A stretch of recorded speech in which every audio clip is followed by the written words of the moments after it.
शांति को पाने के लिए आपको बहुत दूर जाना नहीं है।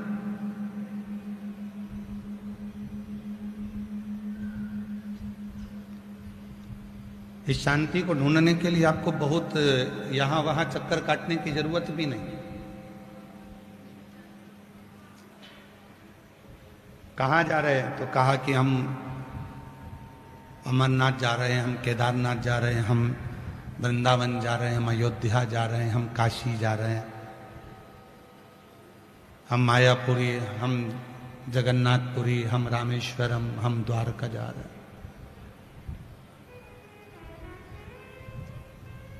चले जाओ, मना नहीं है, पर कभी तुम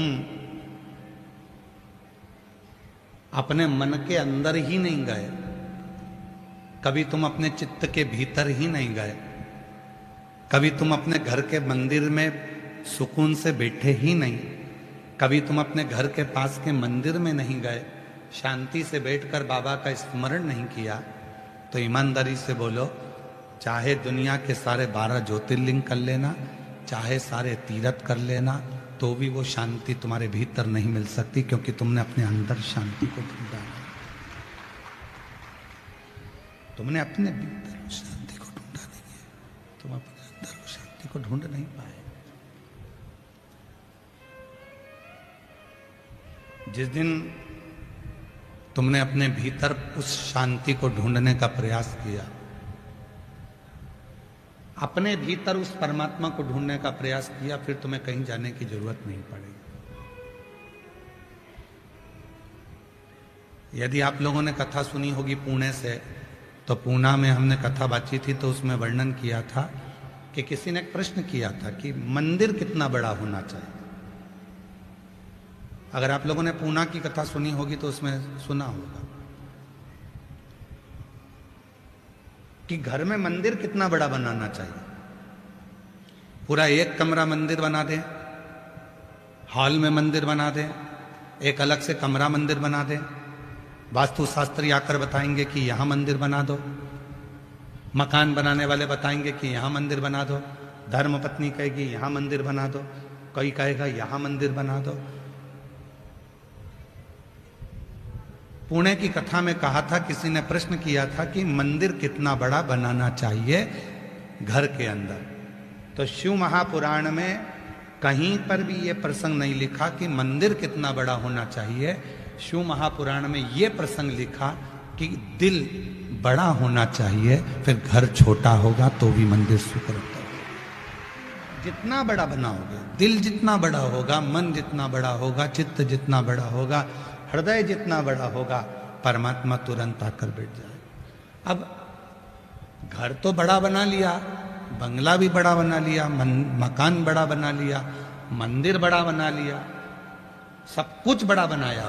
बेडरूम बड़ा है, किचन बड़ा है, ड्राइंग रूम बड़ा है, हॉल बड़ा है, सोफा सेट बड़ा है, सब कुछ, एसी बड़ा है, पलंग बड़ा है, वॉशरूम बड़ा है, मंदिर भी बड़ा बना लिया, और मालूम पड़े दिल वही छोटा की छोटा रह गया, तो मंदिर बड़ा बनाने से फिर कोई फायदा नहीं, कोई।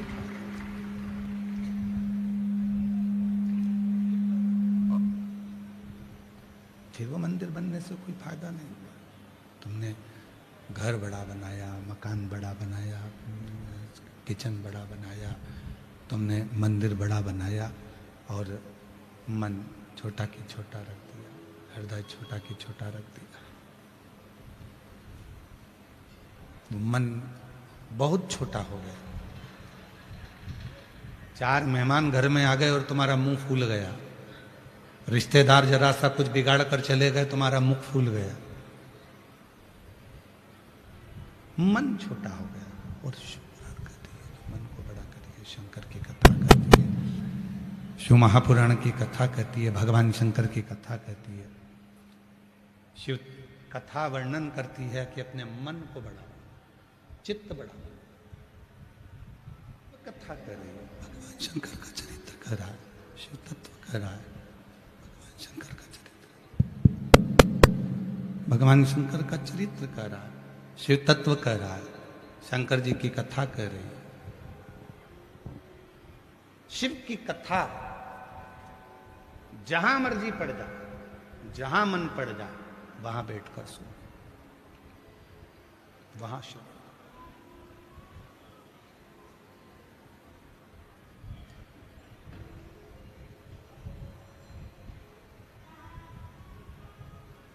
जहां इच्छा मन, बस शिव को भजना, शंकर को भजना।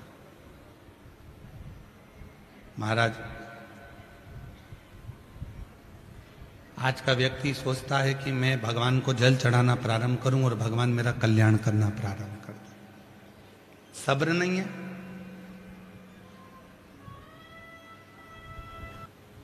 दो महीना जल चढ़ाया, 1 महीना जल चढ़ाया और भगवान से निवेदन करा 15 दिन पहले मेरे बेटे की एग्जाम है और तुम पास कर देना।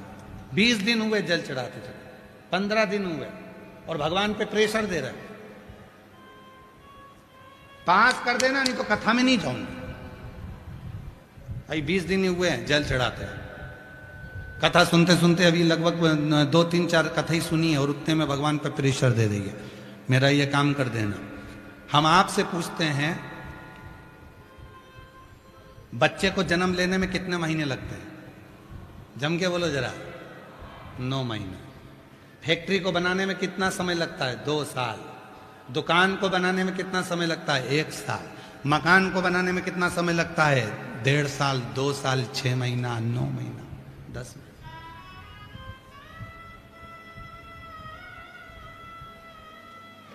जमीन में बीज वो फसल आने में कितना समय लगता है? 4 महीना। एक पेड़ को फल देने में समय लगता है 2 साल, 3 साल, 4 साल। इतना। अब जरा विचार करिएगा, सोचिएगा। बच्चे को जन्म लेने में 9 महीना लग रहा है, तब परमात्मा ने वो बच्चा उसकी गोद में दिया है।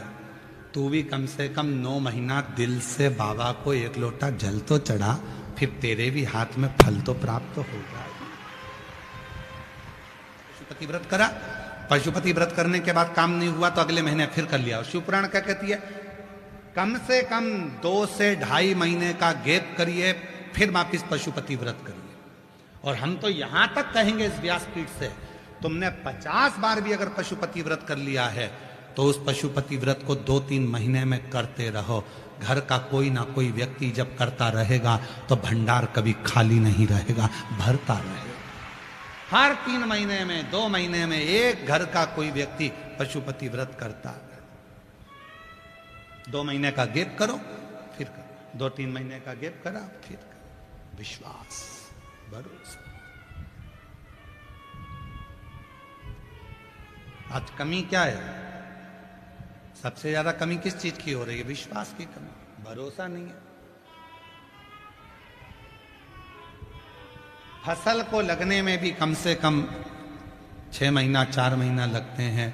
बच्चे को जन्म लेने में भी 9 महीना लगता है। तो परमात्मा की भक्ति करो। टीवी के सामने कथा सुनो। कई लोग कहते हैं हमने 1 बार सुन ली, 2 बार सुन ली। चलने दे, सुनने, कान में पढ़ने दे, चित्त में पढ़ने दे, और दे। जो बर्तन पीतल का, तांबे का बर्तन जो ज्यादा काला हो जाता है, मेरी माताएं समझदार हैं, उसमें छाछ भर के रख देती है। जो बर्तन तांबे का, पीतल का, लोहे का ज्यादा काला हो गया तो उसमें छाछ भर दी, मही भर दिया, दही भर दिया, छाछ भर कर रख दी, छोड़ दिया छाछ रखकर। 2-4 दिन में 2 बार 3 बार छाछ भरी रख दी। जब छाछ भरी हुई रख देंगे, फिर छाछ को जब ढोल देंगे, बर्तन को जब घसेंगे, एकदम साफ हो जाएगा। उसी तरह हम भी, हो सकता है कि वो बर्तन है जो साफ नहीं हो पाए, तो शिव नाम की छाछ, शिव नाम की भक्ति, इसको भर कर रखो। जब तक भर कर रखोगे, किसी ना किसी दिन ये बर्तन साफ हो ही जाएगा। ये बर्तन साफ निश्चित है। हम तो सीहोर आने वालों से भी कहते हैं, जो कुबरेश्वर धाम आते हैं उनसे भी निवेदन करते हैं, जब तुम आओ तो बाबा के पूर्ण समर्पित होकर, पूर्ण आश्रित होकर आओ। उसके 5 कंकर बीनो, पूजन करो, 5 कंकर की पूजन कर कर एक कंकर अपने साथ लेकर जाओ और हाथ में मांग कर रुद्राक्ष लेकर जाओ, उससे विनय कर कर जाओ कि तेरे भरोसे है, तेरे भरोसे।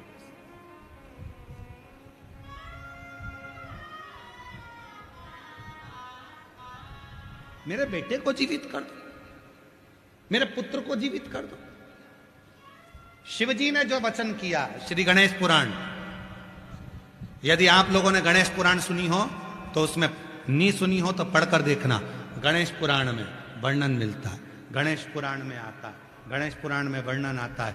गणेश पुराण में वर्णन किया गया, स्वयं भगवान शंकर पार्वती से कहते हैं, पार्वती तू कहती है कि गणेश जी को मैं जीवित कर दूं, मैं इसके शरीर को वापस जीवित कर दूं, मैंने तो इसको मारा है, मैं जीवित कैसे कर सकता हूं? तो पार्वती जी बोली फिर जीवित कौन करेगा? तब भगवान शंकर ने पार्वती जी से कहा, बाहर नंदी खड़ा है, उससे जाकर पूछो, नंदी अगर मेरा बेटा जीवित नहीं हुआ तो मैं पूरे ब्रह्मांड को तोड़ दूंगी, मैं इस पृथ्वी को चूर चूर कर दूंगी। तब नंदी ने कहा, मां क्यों चिंता करती हो, क्यों चिंता करती?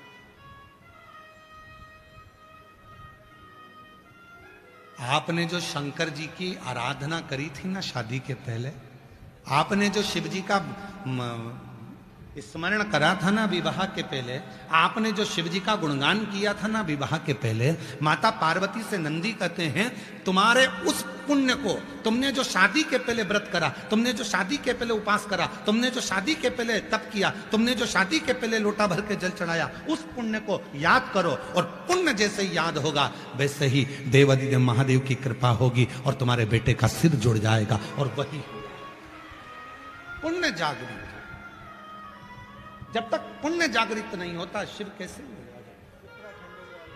जब कहीं तुम्हें लगे कि बहुत बड़ा दुख, बहुत बड़ी तकलीफ आकर खड़ी हो गई है, तो तुमने जो अपनी बाल्य अवस्था में, पूर्व में, बचपन में कोई सोमवार का व्रत करा हो, कोई शिव जी के मंदिर गई हो, कोई शंकर जी का स्मरण करा हो, तो एक बेलपत्र लेना, कितनी भी दुख की घड़ी हो और भले हॉस्पिटल में खड़े हो, तकलीफ के समय पर खड़े हो, एक बेलपत्र लेना और अपने पूर्व के करे हुए पुण्य का स्मरण करना।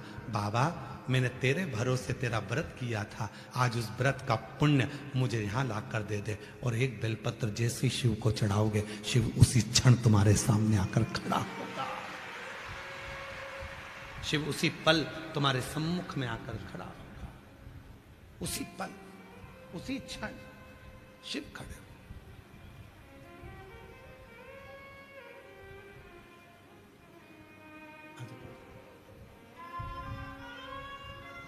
शिव उसी क्षण, उसी पल खड़े हो, भगवान शंकर उसी पल खड़े मिलेंगे, उसी क्षण मिलेंगे, उसी पल।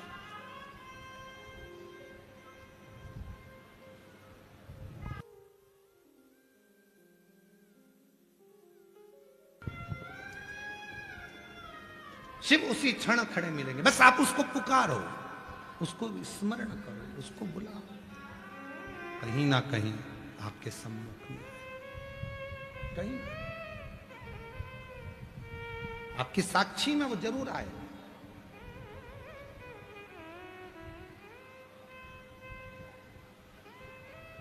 जीवन में एक बात स्मरण करिएगा, सारे पुराण उठाकर देखिएगा, सारे पुराण उठाकर पढ़िएगा, तीर्थ दर्शन करने के लिए गए, पुण्य कमा कर लेकर आए, घर आने के बाद आपने कोई पाप कर्म कर दिया, किसी को गलत बोल दिया, गलत देख लिया, गलत सोच लिया, गलत विचार कर लिया, किसी का गलत कर दिया, तो तुम्हारा जो करा हुआ पुण्य था वो समाप्त हो गया। ध्यान देना थोड़ा सा। शनिवार का व्रत, मंगलवार का व्रत, बुधवार का व्रत, रविवार का व्रत, शुक्रवार का व्रत, ये जितने भी व्रत आप करते हैं, सारे व्रत आपने करे, पुण्य कमाया, पुण्य कमाया। और हो सकता है कि मरने से पहले आपके शरीर के द्वारा कोई पाप कर्म हो गया तो वो व्रत का पुण्य समाप्त हो गया। व्रत का पुण्य समाप्त हो गया।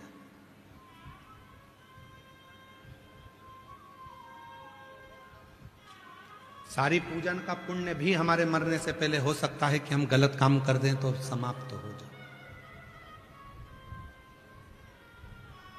पर केवल एक जीवन का पुण्य है शिव जी को एक लोटा जल चढ़ाना, जिसका पुण्य कभी समाप्त नहीं होता और उस पुण्य के बल पर अगला जन्म प्राप्त होता है।